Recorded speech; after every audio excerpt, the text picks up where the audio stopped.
할렐루야! 한 주간 평안하셨습니까? 오늘도 이 영상 예배에 참석하신 여러분 주님의 이름으로 환영합니다. 오늘도 하나님 말씀으로 주의 은혜를 풍성히 경험하는 귀한 시간 될 수 있도록 주님의 이름으로 축복합니다.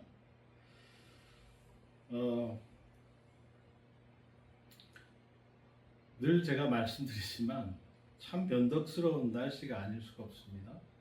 그렇게 덥더니 이제는 밤에는 정말 추워요. 감기들 조심하시기 바랍니다. 자, 오늘은 사도행전 21장 17절에서 26절의 말씀으로 주 예수의 이름을 위하여 라는 제목으로 여러분과 은혜를 나눠보자 합니다. 우리는 계속해서 사도행전을 훑어보고 있습니다. 이 사도행전을 통해서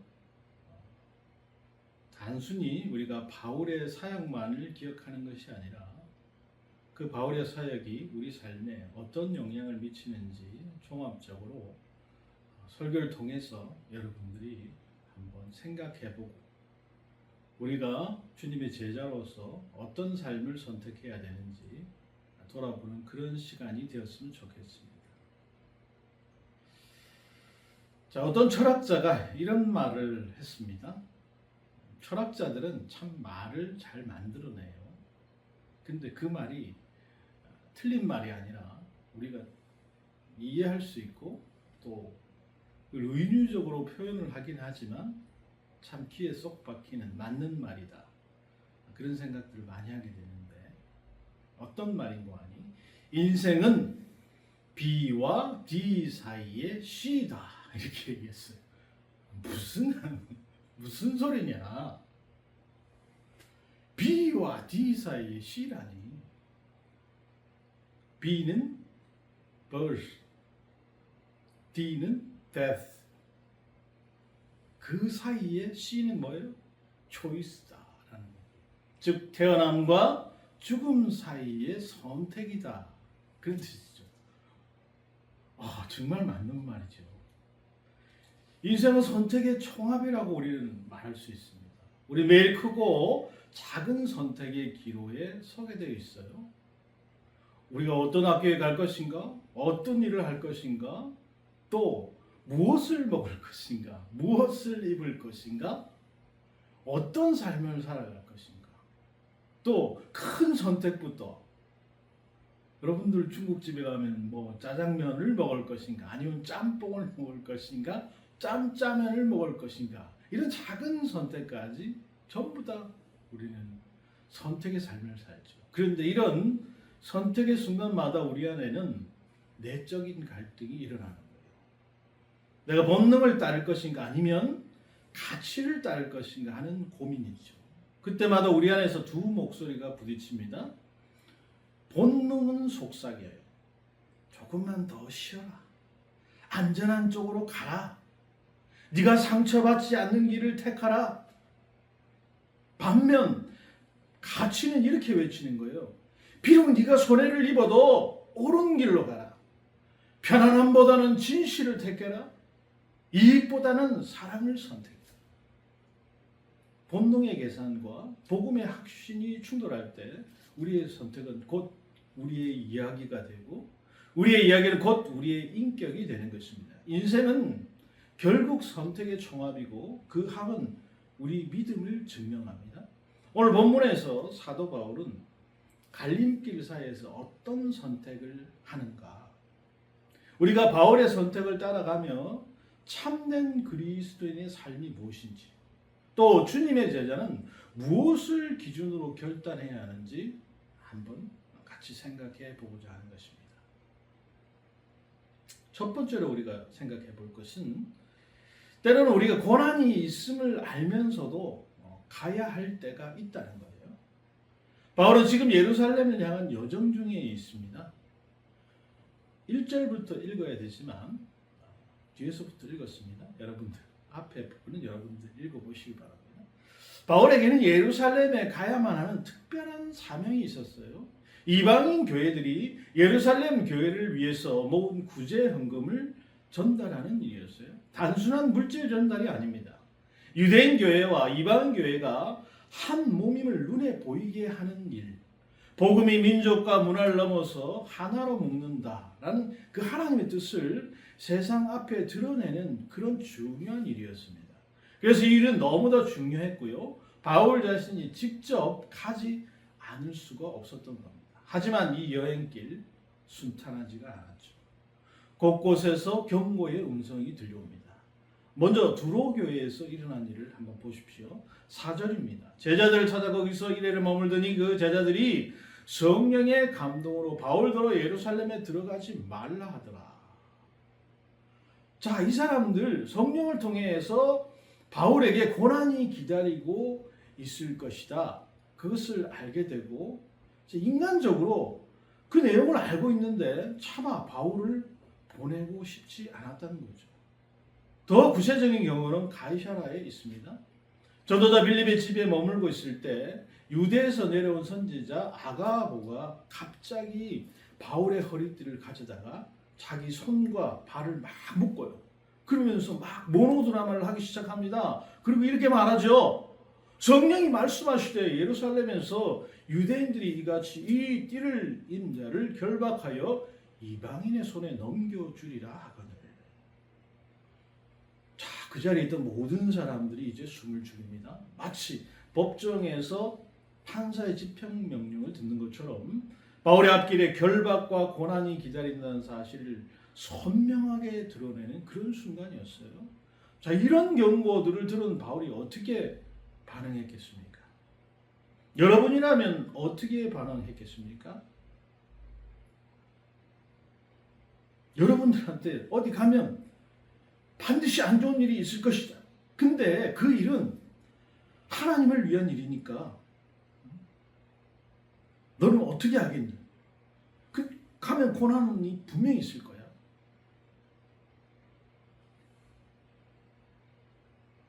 하나님이 이렇게 분명한 경고를 주시는 걸 보니까 내가 거긴 가지 말아야지. 바울의 입장에서 보면 예루살렘에 가지 말아야 되는 뜻이겠구나. 알겠습니다. 주님, 제가 계획을 바꾸겠습니다. 라고 하는 게 맞죠. 그런데 바울은 결심을 조금도 바꾸지 않습니다. 왜 그랬을까요?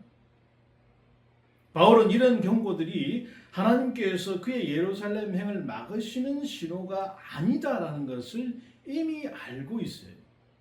오히려 하나님께서 그에게 앞으로 당할 고난을 미리 보여주심으로써 마음의 준비를 하시도록 하는 것이다 라는 것을 그는 깨달았다는 거예요.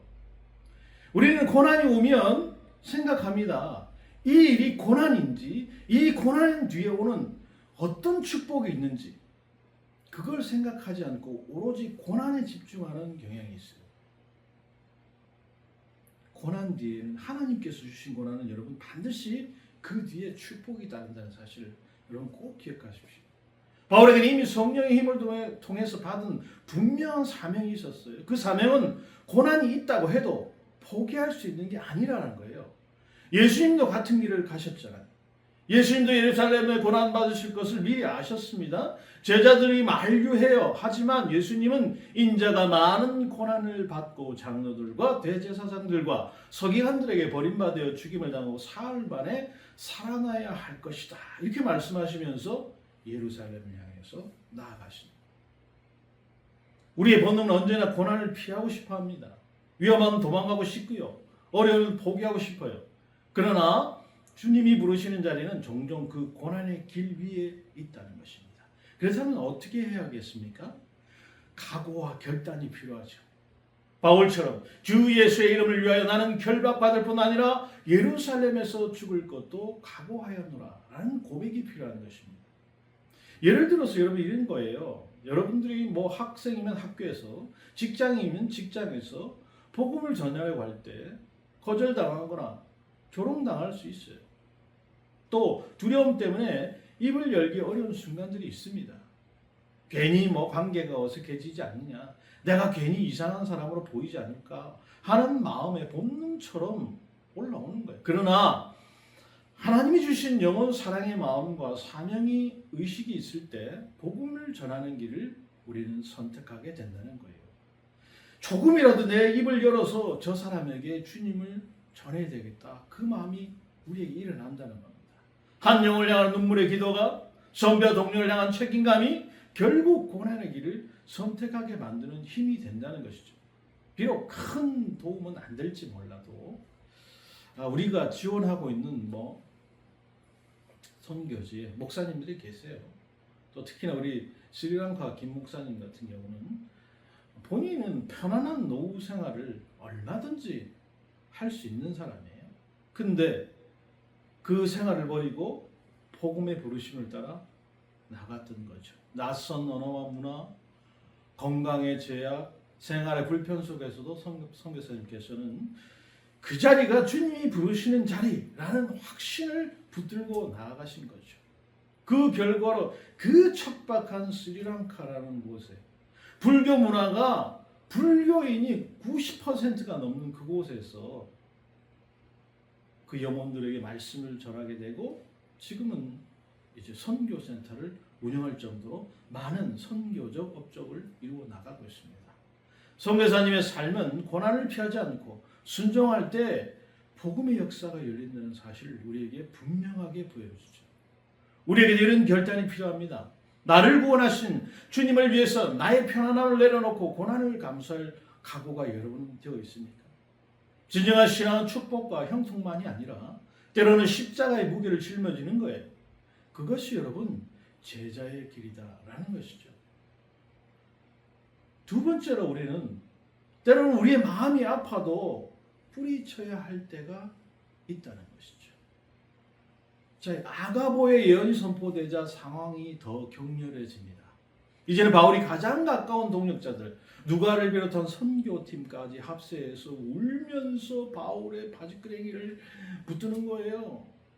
가이사랴 교회 성도들까지 함께 눈물을 흘리며 외칩니다. 바울 제발 가지 마십시오. 여러분 이 장면 한번 떠올려 보세요. 사랑하는 가족이, 평생의 친구가, 혹은 동역자가 눈물로 매달리고 가지 말라고 애원하는 그 모습. 이들은 결코 바울의 원수가 아니었어요. 그를 누구보다 아끼고 사랑하는 사람들이었습니다. 그의 안전과 생명을 진심으로 염려하는 사람들이에요. 이런 상황에서 바울의 마음이 어떠했겠습니까? 바울도 사람이죠. 자신을 사랑하는 사람들이 눈물을 흘리며 말려하는 것을 보면서 마음이 흔들리지 않을 수가 없었을 거예요. 자, 그런데 바울이 여기서 어떤 대답을 내놓습니까? 바울이 대답하되 여러분이 어찌하여 울어 내 마음을 상하게 하느냐? 나는 주 예수의 이름을 위하여 결박당할 뿐 아니라 예루살렘에서 죽을 것도 각오하였노라. 바울의 마음이 천갈래 만갈래로 찢어져. 그들을 안아주고 걱정하지 마라. 나는 안 간다. 이렇게 말하고 싶은 충동이 그의 가슴을 흔들죠. 그러나 그는 눈물을 머금고 주 예수의 이름을 선택하는 거예요. 결국 어떻게 되었습니까? 그가 권함을 받지 아니하므로 우리가 주의 뜻대로 이루어지이다 하고 그쳤노라. 동역자들과 성도들도 마음이 아프죠. 그렇지만 바울의 뜻을 주님의 뜻으로 받아들였다. 자신들의 감정과 생각을 내려놓고 하나님 뜻에 순복하는 것입니다. 이것이야말로 여러분 아름다운 항복 아니겠습니까? 여기서 우리는 참된 이 제자도가 무엇인지 배울 수 있게 돼요. 참된 제자도는 인간관계보다 하나님과의 관계를 우선시하는 것입니다. 예수님도 제자들에게 이것을 가르치셨어요. 마태복음 10장 37절 아버지나 어머니를 나보다 더 사랑하는 자는 내게 합당하지 아니하고 아들이나 딸을 나보다 더 사랑하는 자도 내게 합당하지 아니하며. 여러분 이 말씀을 오해하시면 안 됩니다. 이 말씀이 여러분 가족을 사랑하지 말라 그런 뜻입니까? 절대로 그렇지 않아요. 오히려 하나님을 가장 사랑할 때 가족도 제대로 사랑할 수 있다. 그런 뜻을 품고 있는 거예요. 하지만 때로는 우리가 우선순위를 분명히 해야 할 때가 있는 거예요. 우리 삶에도 이런 순간들이 찾아옵니다. 부모님들은 자녀들의 장래를 염려하고 안정된 길을 권하죠. 배우자 자녀들은 현실적인 이유를 들어서 더 안전하고 편안한 길을 선택하자고 합니다. 또 친구들은 야, 넌 그렇게 힘든 길을 안 가면 안 되겠니? 이렇게 진심으로 조언을 하죠. 우리의 본능은 이런 말에 약해지는 거예요. 사랑하는 사람의 눈물과 걱정을 외면하기 힘들고요. 가까운 사람이 고난받는 것을 견디기 어렵습니다. 그러나 분명히 하나님의 뜻이 드러날 때는 그 눈물을 다 받아 안으면서도 주님의 길을 택해야 할 때가 있는 것입니다. 그때는 뿌리치거나 보내주어야 하는 결단과 각오가 필요한 거예요. 발걸음이 무겁고 마음이 찢어지는 것 같아도 주님께서 우리에게 너는 누구를 더 사랑하느냐? 라고 물으시는 그런 시간일 수 있다는 거예요. 성령의 영성 앞에서 아픈 마음을 움켜쥘 각오가 우리에게 있습니까? 바울처럼 마음이 상해도 하나님의 뜻을 선택하는 용기가 필요한 것입니다. 또 바울의 동역자들처럼 끝내 주의 뜻대로 이루어지다 라고 고백할 수 있는 성숙함이 우리에게 필요한 것입니다. 하나님의 뜻을 따르는 것이 때로는 가장 사랑하는 사람이 원하는 길과는 다른 길을 걷는 것을 의미할 수가 있어요. 그 순간에도 우리는 믿음으로 고백해야 되는 것입니다. 마음이 아파도 주님의 뜻을 먼저 따르겠습니다. 여러분 기억하십시오. 우선순위가 있는 것입니다. 마지막으로 때로는 권리를 주장할 수 있지만 포기해야 할 때가 있는 것입니다. 드디어 바울 일행이 이제 예루살렘에 도착하는데요. 긴 여정을 마치고 교회의 지도자들과 성도들이 기쁨으로 그들을 영접합니다. 우리가 오늘 읽은 본문이에요. 바울은 이방 교회들이 이제 모아서 보낸 구제 헌금을 전하고 하나님께서 이방인들 가운데서 행하신 놀라운 일들을 보고합니다. 지도자는 하나님께 영광을 돌리지요. 그러나 환영의 분위기만 있었던 것은 아닙니다. 내가 이방에 있는 모든 유대인들을 가르치되 모세를 배반하고 아들에게 할례를 행하지 말고 또 관습을 지키지 말라 한다음을 그들이 들었도다. 바울이 유대인들더러 할례 받지 말라 했다 카더라. 모세의 율법은 무시해도 된다고 했다 카더라. 바울은 결코 그런 얘기를 한 적이 없는데요. 가짜 뉴스와 카더라 통신이 이미 쫙 퍼져 있는 거예요. 그는 이방인들에게만 율법의 의무를 강요할 필요가 없다고 가르쳤지 유대인들이 자신들의 관습을 지키는 것 자체를 금지하지는 않았어요. 그러나 오해는 이미 굳어져 있고요. 가짜 뉴스 때문에 수많은 신자들이 바울에 대해서 마음을 닫고 있었어요. 자, 이 상황을 어떻게 해결해야 되겠습니까? 교회의 지도자들이 바울에게 제안을 하는 거예요. 우리가 말하는 대로 해라.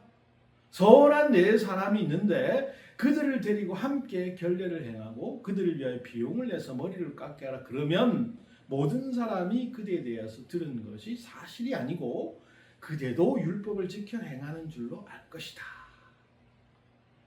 자, 이 내용은 여러분 나실인의 소원을 마치는 결례 의식을 행해라 그런 제안을 하는 겁니다.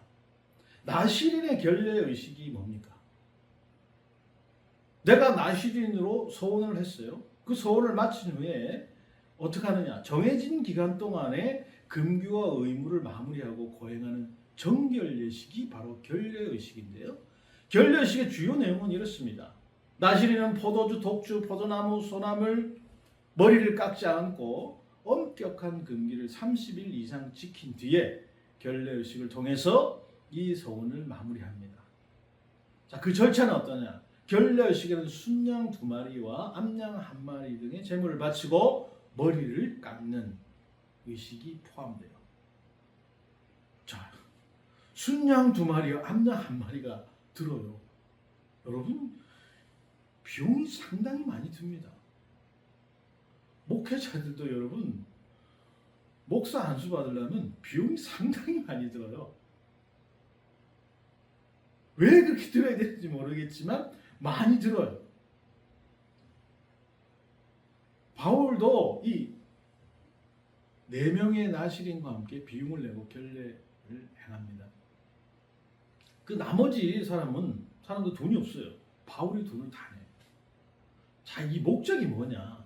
유대인 사회에서 율법을 지키는 신앙인임을 증명을 하고 성전 출입을 위한 준비 절차이기도 하는 거예요. 결례의식은 나시린 소원의 마무리와 신앙적인 정결 그리고 유대 사회 내에 신뢰 회복을 위한 중요한 의식이었다는 것이죠.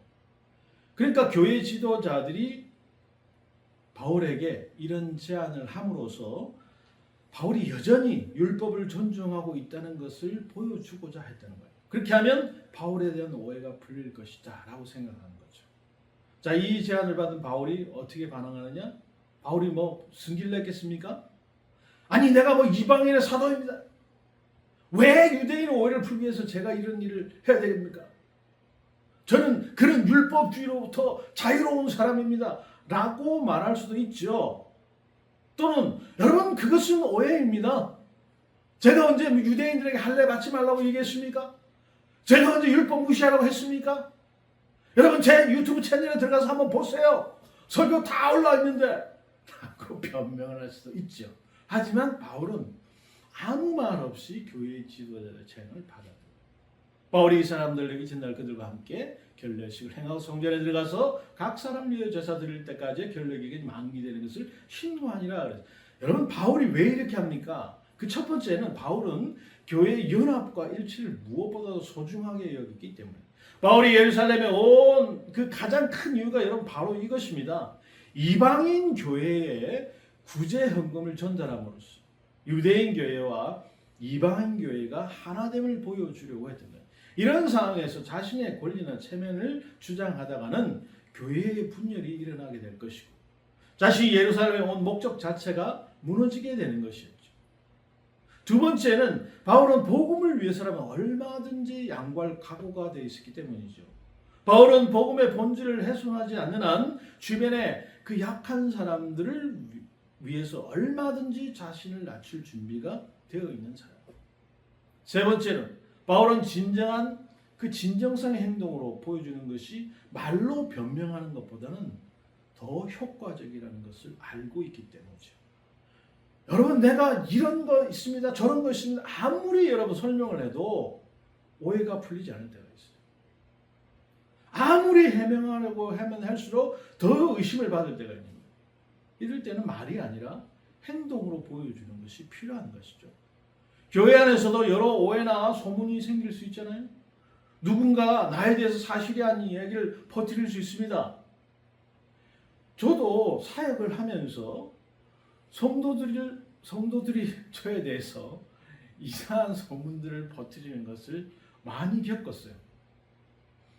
저는 그런 말을 한 번도 한 적이 없는데 내가 하지도 않은 말을 얘기했다고 할 수도 있고 내가 하지도 않은 행동을 했다고 할 수도 있고 내 말을 의도하지 않은 뜻으로 해석할 수도 있습니다. 이런 일은 사람이 많이 모인 것은 어디든지 일어날 수 있는 일이에요. 자, 이때 우리는 어떻게 해야 됩니까? 우리의 본능은 오해를 받으면 분노하고요, 해명하고 싶어합니다.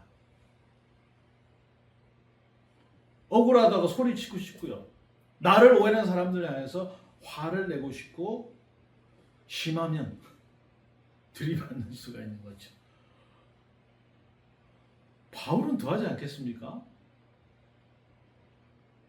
얼마나 다혈질인 사람인데요.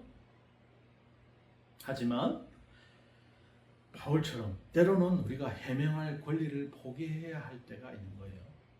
분노하고 억울해하는 대신에 오히려 참고 기다리고 행동으로 진심으로 보여줄 필요가 있는 것입니다. 물론 이것이 쉬운 일은 아니죠.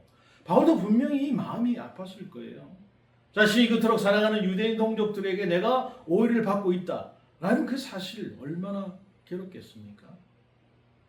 얼마나 자존심이 상하겠습니까? 하지만 바울은 더 큰 가치를 위해서 작은 것을 포기할 줄 아는 사람이에요.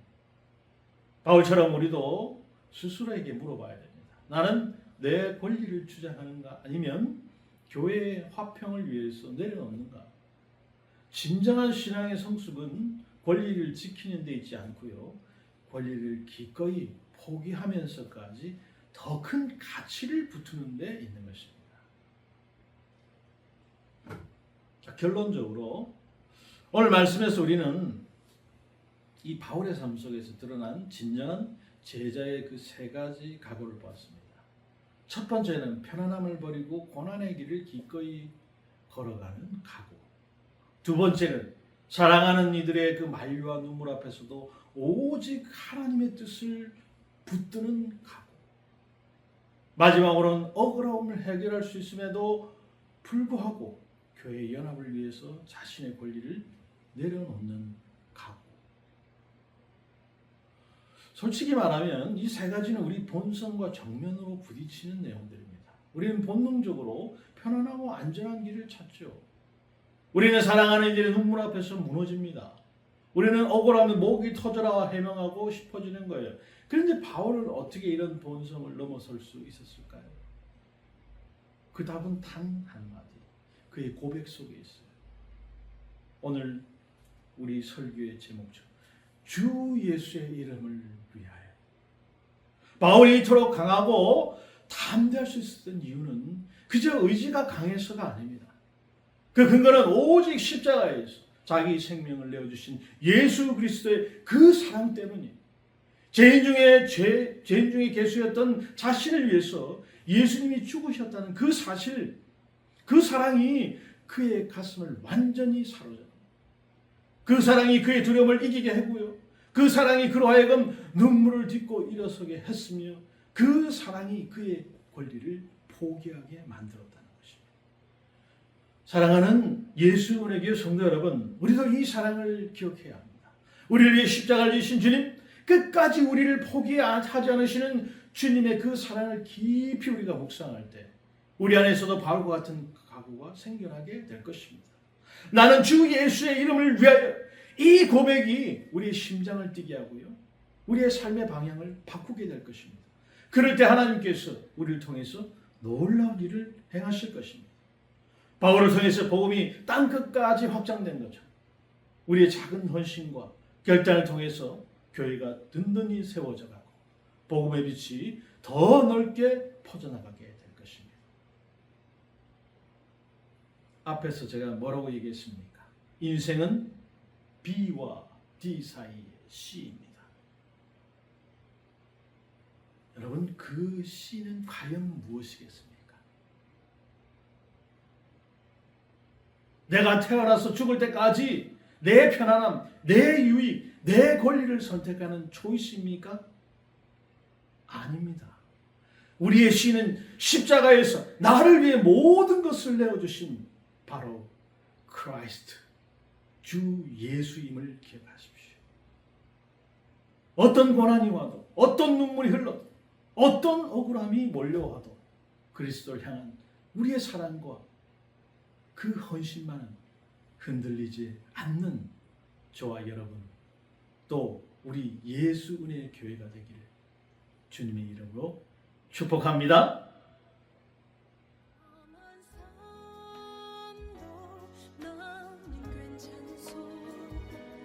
바다 끝이라도 나는 괜찮소.